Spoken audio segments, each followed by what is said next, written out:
This week, in wrestling history, we go all the way back, 35 years ago, on November 25th, 1985. The original WWE screwjob took place, not in Montreal, but at Madison Square Garden. So first, some backstory here. Wendy Richter was one of the stars that Vince McMahon built the rock and wrestling era around, Hulk Hogan being the other one. But on the female side, it was Wendy Richter. Wendy Richter was hanging around with Cyndi Lauper, and she was becoming a big name. Richter had trained originally at the fabulous Moolah School, although she claims that Moolah was not the one who actually trained her. Moolah just took the money. And it was some of the students there that really helped train her. But when she signed with WWE, Vince was paying Moolah. Instead of paying Wendy Richter directly, she would pay Moolah. Moolah would take a cut, whatever her cut was, and would then give Wendy what she felt was appropriate. And Wendy said, look, Moolah was taking as much as 25% of what I was being paid. I guess it's like a finder's fee. So Richter complained, and she put a stop to it. But she complained about other things too. She didn't just complain about that. She had tons of merch, t-shirts, dolls, all made with her likeness. She was also on the Hulk Hogan rock and wrestling cartoon, all of which she claims she never saw a penny from. She wasn't getting any royalties whatsoever. And when she would bring it up to Vince McMahon, he would agree, like, oh, this is something that really needs to be looked into, but then nothing would actually be done to fix it. She was promoted as part of the co-main event at the very first WrestleMania. With Cyndi Lauper in her corner, she regained the women's championship from Moolah's girl, Leilani Kai, which she says she made $5,000 for, while the men in the main event, in the tag team main event, made anywhere from $50,000 on the low end up to six figures. Now, you would have expected Mr. T would be making a lot of money, probably Hogan. But she said, what a disparity, right? I'm in the co-main event. Heavily promoted match. Cyndi Lauper is with me. I'm wrestling for the women's championship, and I'm making $5,000, and these guys are making 5 to 10 times what I'm making.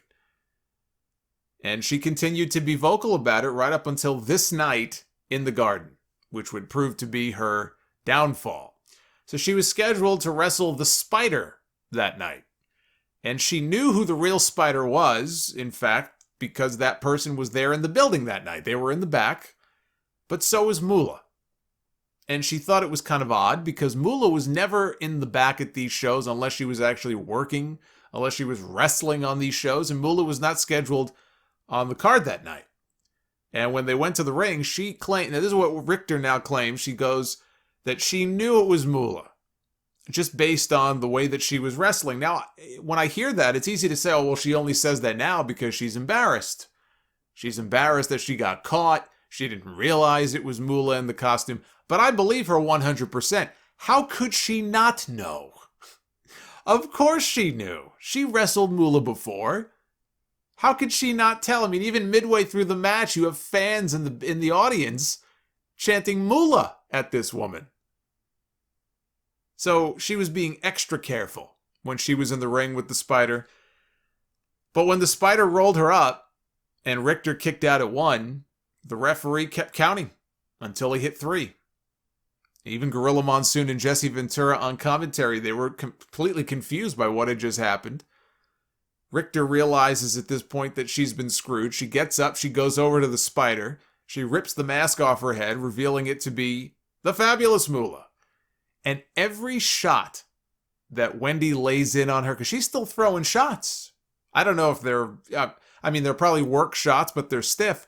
But everything she's doing, she's trying to body slam her. She's throwing punches and chops and stuff. And Moolah is completely no-selling all of it. She's got her hands in the air celebrating. She is not selling any of it at all.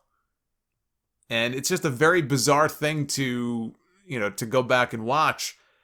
But that's what happens when you stand up for yourself and you complain about money. I would imagine it was even worse if you were a woman back then. It's a lot easier to just get rid of you, because at that point it wasn't as if the women were prioritized, even the way they are today. Women's wrestling in WWE is portrayed as such a big thing. It's very, very different. than the way it was 30 or 35 years ago. So I can see from the perspective of Vince McMahon, boy, you know, this woman is being a pain in my ass. I'm just going to get rid of her. Let's just screw her over and get the belt off her. And Moolah, of course, was more than happy to go along with it because Moolah was, you know, a piece of work in her own right. We've talked about her before. We don't need to go through all that again. But Richter was gone after that. That was her final appearance in WWE, and she wasn't back with them until she went into the Hall of Fame in 2010. And Roddy Piper was the one to induct her. And when Piper asked Vince McMahon, why me? Like, what am I inducting Wendy Richter for? He claimed that Vince told him, you're the only one alive. 5 years later, he wouldn't be anymore. 34 years ago this week, on November 27th, 1986, the NWA presented Starrcade, the Night of the Skywalkers. It was dubbed the Night of the Skywalkers because the show featured a scaffold match between the Road Warriors and the Midnight Express. Road Warrior Hawk wrestled that match with a broken leg. You would never know if you would have watched it, but he was either tough or dumb or both for wrestling on a... It's one thing to wrestle a match with a broken leg. It's another thing to wrestle a scaffold match 20 feet up in the air with a broken leg. But this is the match where Jim Cornette blew out both of his knees on a spot where he was to have fallen from the scaffold, and Big Bubba Rogers, who would go on to become the Big Boss Man a few years later. Actually, the following year, was it the following year or 2 years later? 2 years later, I think, is when he went to WWE. But he was supposed to catch Cornette on his way down.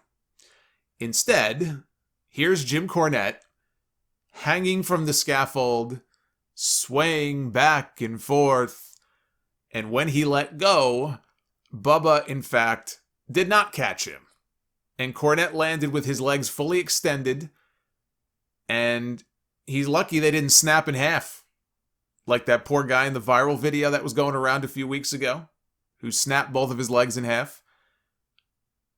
Although Cornette did tear his ACL.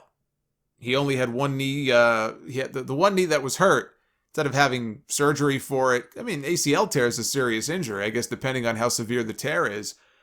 He just had the knee scoped because he couldn't afford to miss all the time that an ACL repair would have kept him out for. He tore a lot of other stuff in that knee, too. The doctor tried draining it, and after all the blood and stuff that was coming out of it, he ended up just getting a bedpan. He put a bedpan under Cornette's knee, because there was just so much stuff coming out. Now, to be fair to Bubba, Cornette was swaying back and forth. He was swaying back and forth from the scaffold before he let go. Now, I don't know if it would have made a difference. Probably not. You know, Road Warrior Animal said that Bubba got high as a kite the night before the match. and perhaps he was doing stuff that day too. I don't know. You couldn't really tell because the guy was wearing sunglasses. But he didn't look like he was anywhere close to Cornette, and Cornette is afraid of heights, too. He came straight down. Brutal. He let go of that scaffold like it was a Best of Kenny Omega DVD. 33 years ago this week, on November 26, 1987, the first and only head-to-head pay-per-view battle between WWE and the NWA, or WWE and Jim Crockett Promotions, took place on this date after years. As a live and closed-circuit event, the decision was made to turn Starrcade into the very first non-WWE pay-per-view event. However, WWE had other ideas, and they countered, presenting the very first Survivor Series. So if you're wondering, what was the genesis of the Survivor Series? It was born out of competition and trying to screw over the other guys. That was the birth of Survivor Series. Now, Jim Crockett Promotions, they countered by moving Starrcade to later in the afternoon, and, you know, cable companies then could offer a package deal. They could offer both shows. Vince McMahon gave an ultimatum to the cable companies. He said, look, if you carry Starrcade, you will not get WrestleMania 4. because WrestleMania 3 was this huge success and it had generated so much money that a lot of these cable companies were afraid that they would be missing out if he pulled WrestleMania 4 from them and said you can't air the show. That's a lot of money off the table. Almost all of the cable companies pulled out. Only a handful, I think it was 4 or 5, stood up to Vince McMahon and carried Starrcade anyway. And hey, WrestleMania by that point was a proven commodity. Starrcade was not. But Vince McMahon obviously had a change of heart because all 4 or 5 of those cable operators that aired Starrcade anyway, they did end up being allowed to air WrestleMania the following year. So it was a negotiating ploy. It was a tactic. It worked. It largely worked for Vince McMahon, but then he relented and he let those other companies air WrestleMania anyway. After this, the cable companies were not happy. They made it very clear that we are not going to allow you guys to do this again. We are not going to allow you to air events head-to-head like this on the same night, which is why Starrcade moved to December. You know, when I was growing up, and I was not as much of a WCW fan as I was WWE growing up here in the Northeast, but I always knew Starrcade to be a December pay-per-view. So it wasn't until years later, as I got older, that I realized that Starrcade was traditionally a Thanksgiving event. And it only moved because they did not want to compete head-to-head with Vince McMahon. He had created this Survivor Series show, and so they were like, all right, we're just going to move our show, and we'll move it from Thanksgiving basically to Christmas. And that's why Starrcade moved to December. But this is one of the many reasons why I laugh when I think back to all the times that Vince McMahon complained in the 90s about Ted Turner and WCW. Oh, billionaire Ted. He's writing a blank check. He's doing all these unfair things. How come these guys can blade on TV? And all of these things that Vince McMahon would write letters. He wrote letters to Ted Turner crying and moaning and bitching and complaining about this, that, and the other. And he did it because he was trying to get Turner to sell the company. He would say things like, oh, these things that are going on your program, it's just unbecoming of you. He was trying to get him to sell. He was trying to cause a little bit of trouble for Ted Turner. Eric Bischoff has talked about the letters too. One of his bosses at Turner would pull him into his office, like, hey, Eric, come here. And he would pull Eric into his office. Anytime they got a new letter from Vince that was addressed to Ted Turner, I guess this guy would intercept it. He would get the letter and he would read it out loud. And they would have a nice laugh about it. There was nobody more ruthless than Vince McMahon was back in those days. And he would get a little taste of his own medicine years later. And he would wilt like a flower. Oh, it's so unfair. I have no sympathy for him. None. 29 years ago this week, on November 27th, 1991, WWE presented the gravest challenge at Survivor Series, a pay-per-view that was more of a commercial, really, for their Tuesday in Texas pay-per-view the following week than an actual Survivor Series show. This was like one giant commercial. That's what the TV shows are supposed to be. Back then it was the syndicated shows. Those are your ads for the pay-per-views. Here the pay-per-view was an ad for another pay-per-view. This was like the go-home show for this Tuesday in Texas, which was their new experiment. They were going to try a follow-up pay-per-view on a Tuesday, see how it goes. And this was also the first ever Thanksgiving Eve edition of the Survivor Series. Ric Flair made his WWE pay-per-view debut. He was the sole survivor in the opening match when everybody in the ring was disqualified except for Flair, who had taken a Flair flop out over the top rope to the floor, so he wasn't disqualified. And because everybody else was, Flair ended up being the sole survivor. Yeah, Flair would come back out later on in the show. He slipped a chair into the ring, helping the Undertaker tombstone Hulk Hogan onto the chair. When Undertaker won his first WWE Championship, 1 year after making his debut, becoming the youngest WWE Champion of all time up to that point. Think about, I said this earlier when I was talking about The Undertaker's farewell last Sunday at Survivor Series. Think about the career that this guy has had. Basically a headliner for 29 out of the 30 years of his career in that company. Nobody else can say that. Nobody else will ever have a career like that ever again in WWE. Undertaker got a huge babyface pop for winning the title. According to a note in the December 9th, 1991 issue of the Wrestling Observer, there were 2 pro-Undertaker banners in the front row facing the hard camera that were confiscated before the show. So even then, they were confiscating signs because Undertaker was that popular even then. And he hadn't turned babyface yet, but people liked him enough. Either they liked him enough or they hated Hogan. Fans were starting to turn on Hogan a little bit. You could see it at the Rumble in 92. When Hogan got dumped out, look at the reaction in Albany that night. People were jumping up and down. People had signs in the crowd, Hulk Who. So I think it was probably a combination of both. People liked The Undertaker, but they also were sick and tired of Hulk Hogan. So they had to confiscate some signs that night. Hogan laid there for a long time. He was playing this off like he was legitimately hurt, suffered a stinger, something like that.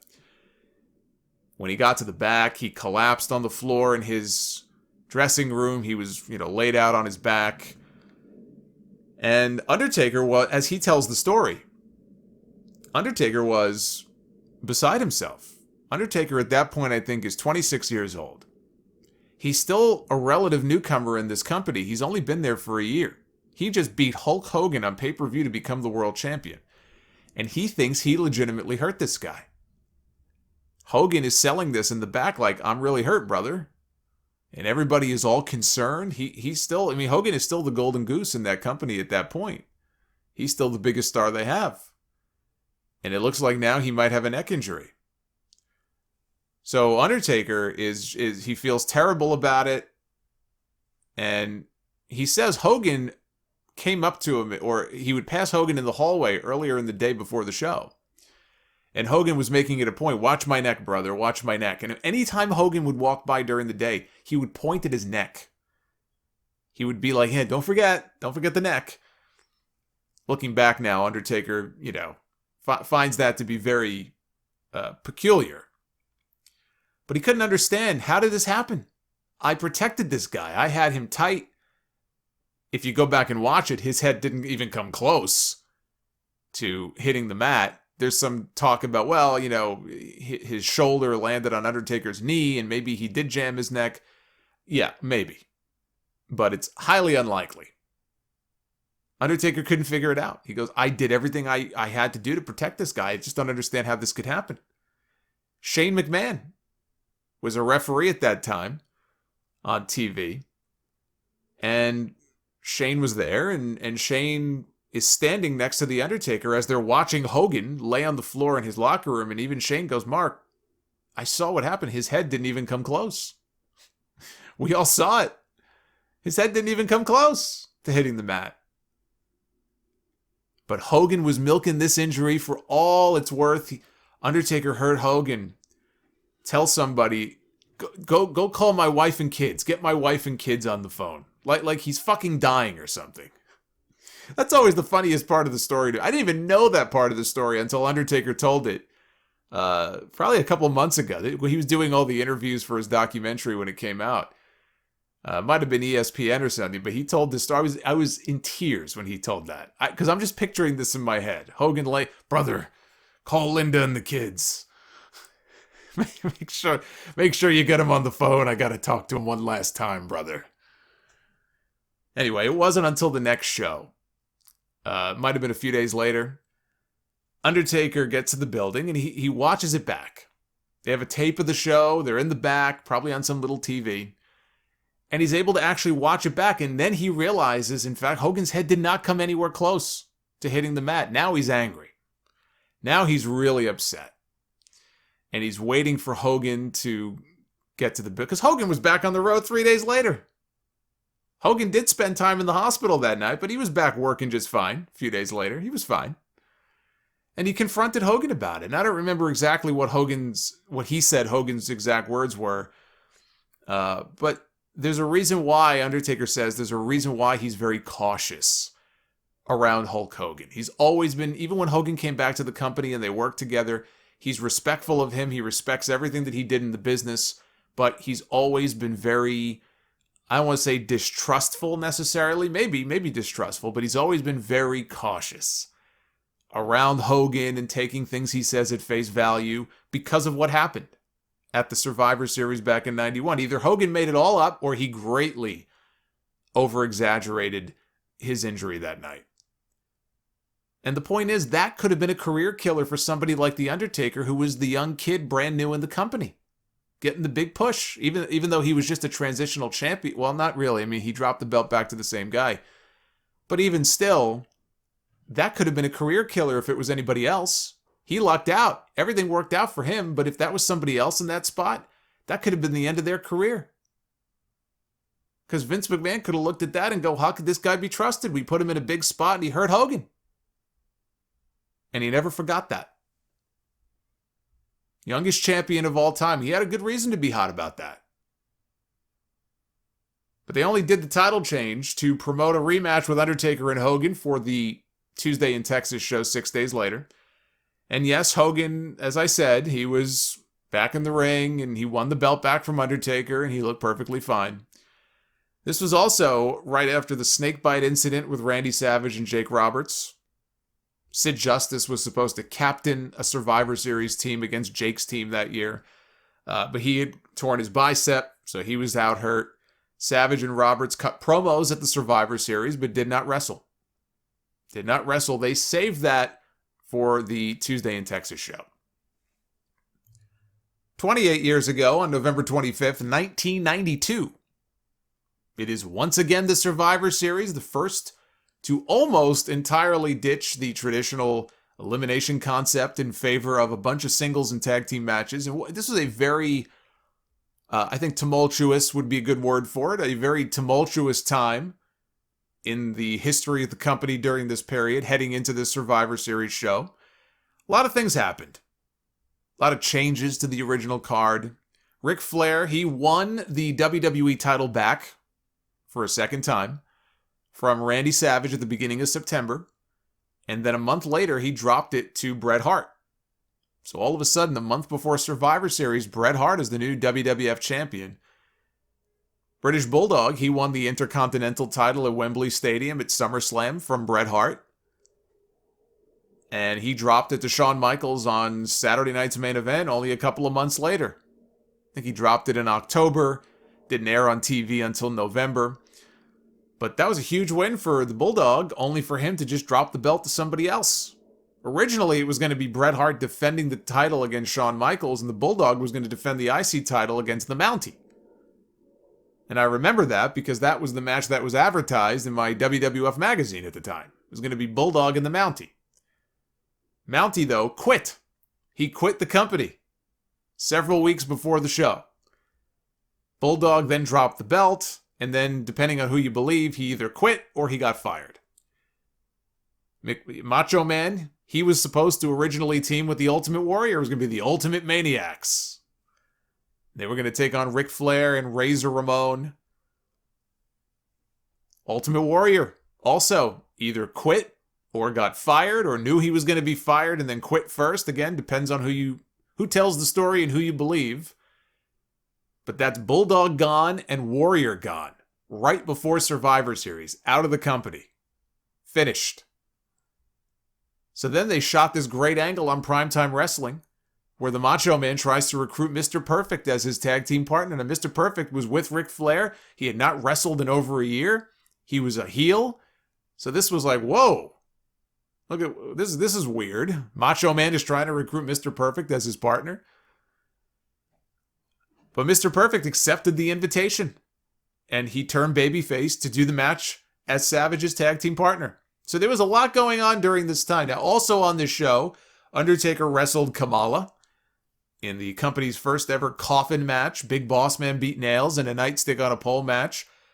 Nails is another one. Nails was gone from the company a few weeks after this show, after he physically assaulted Vince McMahon in Vince McMahon's office backstage at a TV taping over what he thought was a very low payoff for SummerSlam. He found out what he made. for his big match, I think it was with Virgil at SummerSlam at Wembley, and he wasn't happy. And he confronted Vince and didn't like the answer Vince was giving him, and he literally tried to choke him to death. He took his hands, he wrapped them around Vince's throat. Thankfully for Vince, people overheard this commotion, and they rushed into the office, and they pulled nails off of Vince, and Nails never worked in that company ever again. That was the end of Nails. He almost did become a convict. That's kind of funny. Yeah, tried to kill Vince. Didn't like his payoff. Bret Hart did successfully defend his WWE title against Shawn Michaels in the main event, and it would not be the last Survivor Series main event between these two, with Earl Hebner as the referee, for the championship. 26 years ago this week, on November 26, 1994, 3 days after winning the WWE title from Bret Hart at Survivor Series, Bob Backlund, Mr. Bob Backlund, I stand corrected, lost the championship to Diesel, who had turned babyface 3 days earlier. He lost the title to Diesel in 8 seconds at Madison Square Garden. Now, there had been plans to make Diesel the champion probably sometime in 1995, but he had been getting babyface reactions at a lot of the house shows for a good number of months. So Diesel had a lot of fans, and that contributed to them saying, hey, let's make a move now, and let's get the belt on him, and we can build him up as our next big babyface champion. Right? The Lex Luger experiment earlier that year was a failure. Bret Hart was a popular champion, but they were always looking for that next Hogan. And I think that's probably how they looked at Diesel. He could be the next Hogan. He could be what Luger was supposed to be, but wasn't. So they rushed it, and they put the belt on him right after the babyface turn at Survivor Series. I do wonder, though, if they could have gotten a few good more months out of Crazy Bob Backlund as the champion instead of taking it away from him right away. I just don't know that those matches, though, would have been very good. Probably those matches would not have been very exciting. But I love the Mr. Backlund gimmick, though. I feel like after a while it wasn't a gimmick anymore. He became Mr. Backlund. 24 years ago, on November 23rd, 1996, the mass transit incident took place at an ECW show in Revere, Massachusetts. I talked about this when I reviewed the Dark Side of the Ring episode on the life and crimes of New Jack. So we'll recap it real quick. I was not aware that Eric Koulas, that was the name of... Mass Transit was the wrestling name that he used. Eric Koulas was his real name. I did not know that he had already had a few matches under his belt. You know, I thought that he was just some kid off the street, some fan who conned his way into making them think that he had worked matches before, when in reality he really didn't, but he did. He worked some independent matches. He had a routine that he would do on these shows with him and a midget wrestler named Tiny the Terrible. And Paul Heyman saw a tape of them and their shtick, and he invited them both in for a tryout, not knowing his age. So I don't think they knew how young he was, that he was underage. But they invited him in for a tryout. There were 2 ECW security guys working the show that night. They had no idea who Eric was, but he said he was part of the show, so they let him in. And he lied, and he claimed he was over 21, when in reality, I think he was 17. And he took the spot of Axel Rotten that night, who claimed he couldn't make it due to a family emergency. Heyman told New Jack, you got 7 minutes. Do what you need to do to the fat guy. And New Jack says he told Heyman what he was going to do to this kid. And what he is going to do to this kid, he said, would be talked about for the next 10 years. So Eric teamed with Devon Dudley against the Gangstas. That was the match. And this kid made the mistake of asking New Jack before the match. His cardinal sin was asking New Jack if he could get some offense in on him and backdrop him to the floor. And he also wanted to put him through a table. This is all according to New Jack. New Jack found this very disrespectful. And in the Dark Side of the Ring episode, he said, I didn't want to kill him, I just wanted him close to death. They should put that on his tombstone when New Jack passes away, and they have to come up with some kind of message to put on his headstone. That just seems like the perfect message. I didn't want to kill him, I just wanted him close to death. Kid also, by the way, wanted to get some color. He wanted to bleed during the match. Well, boy, did he get his wish. Boy, did he get his wish. New Jack, they got rid of Devon Dudley early, and he says he told Devon, I'm going to throw you out to the floor. You stay there. Stay outside. I got some business to do here. And what proceeded to happen was sickening. New Jack took a scalpel to this kid's head. Wasn't working at first. There was no blood, so he dug in deeper, and then there was a lot of blood because I think he severed at least one, if not two arteries. I think that was the issue. That's why he was bleeding so much. And his father is outside screaming, he's just a kid. He's only 17. He's just a kid. So he got taken off on a stretcher when all of this was over with. They got him to the hospital. It took 50 stitches to close the wound. They pressed charges against New Jack for what happened. He's offered a plea deal, but he would still have to serve many years in prison if he takes the plea deal. And his lawyer tells him, look, I think I could get you off the hook scot-free. And New Jack said it was a jury of 6 people, 5 white women, and an older black man who kept dozing off. And he joked, he joked that they needed him to stay awake. Please stay awake. Because he saw the guy as being his savior. If he could just convince him that, he's not guilty, then he would get off. Paul Heyman had to testify. New Jack said that Heyman worked the jury, helped him get off. And I know the Koulis family sued for civil damages, but Eric Koulis died in 2002 from complications from gastric bypass surgery. So that was how his story turned out. 21 years ago, on the November 29th, 1999 episode of Monday Night Raw, nothing like a good old-fashioned wrestling wedding. And on this night, it was to be the nuptials of Test and his blushing bride, Stephanie McMahon. They were supposed to tie the knot. Earlier in the night, Test wrestled Triple H. I like how on his wedding night he had to work. I love it. He's getting married to the boss's daughter on this show. But let's work a match first with Triple H in hour 1. Let's do that first. So he got the win after the referee, who was wearing a Vince McMahon Halloween mask, which looks more like the way Vince McMahon is looking these days without the mask. But this guy is wearing a Vince McMahon Halloween mask, and he's moving around an awful lot like Vince McMahon used to. Like, if you watch Vince McMahon on TV, if you watch any of these guys, I think long enough on TV, you learn their mannerisms. Just by watching this person, even though he's wearing gloves and a mask, you could tell it was Vince McMahon. And that was part of the whole story. Triple H had taken a restraining order out on Vince the week before. Vince was not supposed to come within 50 feet of Triple H. So the mask was his way of kind of getting around the order of protection. So he refused to count 3 for Triple H when Triple H had the match won. The problem is the order of protection, right? So Triple H tries to rip the mask off because he knows it's Vince. So he's trying to rip the mask off this guy. Out comes Shane McMahon. And Shane McMahon has a chair.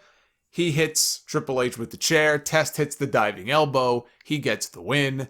But Triple H would get his revenge. Oh, yes, he would. He would get his revenge later in the night. And is still getting his revenge all these years later. They showed highlights all night long from the night before Stephanie McMahon's bachelorette party. All of her friends, Moolah and Mae Young, they crashed the party. Well, I don't know if they crashed, but maybe they were invited. But Moolah and Mae Young show up as well to the bachelorette party. And Moolah goes over to Stephanie and says, I want 25%. No, I'm kidding. So they come over and they're all celebrating, and the bartender brings out a shot. And Moolah and Mae Young are pressuring this girl into taking this shot. She doesn't want to. She's like, all right, fine. And she takes the shot. Fast forward to the wedding. Now it's Monday Night Raw. They're having the wedding. It's the main event. Triple H interrupts. They play his theme music, and he interrupts the wedding, and out he walks. And he throws it to footage that he filmed the night before on the streets of Las Vegas, going through a drive-through wedding chapel with an unconscious Stephanie McMahon in the passenger seat right next to him. And after they're officially married, we see the camera operator is the bartender from Stephanie's bachelorette party. So Triple H, just to recap here, Triple H had his new wife drugged. They spiked her drink. So she is drugged and then implies that he had sex with her. None of which she has any recollection of. And this was the start of the McMahon-Helmsley regime. Well, a month later, I guess, when Stephanie turned heel, that was the official start of the McMahon-Helmsley regime. A regime that is still around to this day, and still waiting for Vince McMahon to cede control. It'll be another 21 years before that happens. And finally, 6 years ago this week, on November 23rd, 2014, at the Survivor Series pay-per-view in St. Louis, Sting made his WWE debut during the main event 5-on-5 elimination match, where Team Cena defeated Team Authority, with Dolph Ziggler being the sole survivor, which meant that in storyline, Triple H and Stephanie, the Authority, no longer had any power and influence over the roster. They would lose power if they lost the match, and in fact, their team did lose the match. A couple of things about this. Dolph Ziggler, being the sole survivor, getting a big pop for the finish, it felt like this could have been a moment of, and there were many times like this over the years, because Ziggler's been there forever. And this was just another one of those moments where if they really wanted to capitalize on this and try to just elevate Ziggler, he was never going to be the guy, right? But just elevate Ziggler to that next level. He was popular enough still at that point where I think they could have done it. And they chose not to. They chose not to capitalize on whatever momentum he had coming out of this show. But he really was the afterthought when it came to the big story, which was the debut of Sting. For the first time, Sting was always the one that got away. He was the one that Vince McMahon could not get. Even though they did negotiate and talk, and he came close back in 2003. He almost came in, but they can never close the deal on Sting. And at this point, Sting was already well into his 50s. He had that long run with TNA. But he finally came to WWE. And in his debut, he came to the ring. He gave Triple H the Scorpion Death Drop. He pulled Dolph Ziggler on top of Seth Rollins. And he walked out. And it all built to a match at WrestleMania between Sting and Triple H. And they tried to build that up as though this is a dream match. It's a match that people wanted to see. I'm sure there's a handful of fans out there who would have loved to have seen Sting against Triple H. But there is absolutely no way. There is no way that the biggest match that people wanted to see Sting have if he ever came to WWE was against Triple H. I know of exactly 0 people who were clamoring to see that match. And of all the emails I got at that time, whenever there was a rumor about Sting coming to the company, I was doing the podcast back then too. I've been doing this podcast a long time. I've gotten a lot of emails about Sting over the years. I never got one that pushed Triple H as the big opponent for Sting if he ever came to WWE. The time to do the match with Undertaker and Sting was WrestleMania 31. And you can say that, well, with the benefit of hindsight, now you can say that. No, we were saying it then too. Undertaker had that horrible match with Brock Lesnar. They thought that might be it for him. The streak was broken, and it sucked that the streak was broken because it would have been better to have the streak intact. But even without the streak, Undertaker came back. He didn't show up once on TV to promote that match with Bray Wyatt. He just showed up at WrestleMania. And they had an okay match. There was nothing wrong with it. It was a much better match than he had the year before. But it should have been Sting and The Undertaker. And maybe Sting would have lost that too. I know people were very upset that Sting lost to Triple H. He probably, look, if he wrestled The Undertaker, he would have lost to The Undertaker. But it would have been a match, I think, that people would have looked at as a real, true dream match. These two characters that both had these dark characteristics about them. They were both kind of looked at in many ways as the franchise players and the heart and soul of their companies, even when they weren't necessarily the top guy. And Sting wasn't always the top guy, but Sting was always there. Other guys came and went. Sting was there since 87, 88. Undertaker had been there since 90 in his company. So it would have been this huge match. Would it have been a good match? Who knows? We'll never know. They were certainly a lot younger then than they are now, but the idea that they had the chance to do it and didn't pull the trigger is very frustrating because I think it would have been huge. It would have been a huge co-main event that year. And then you look at Sting's WWE run, losing at WrestleMania to Triple H, and then bringing him back later in the year to challenge for the championship. And he was looking pretty good, all things considered. I mean, in that match with Rollins, guy was doing dives off the ring post out to the floor. And then the buckle bombs just did him in. And for his career to end the way that it did, he went out fighting, I'll say that much. Sting, hey, he got back up and he was all wobbly-legged, but he finished that match.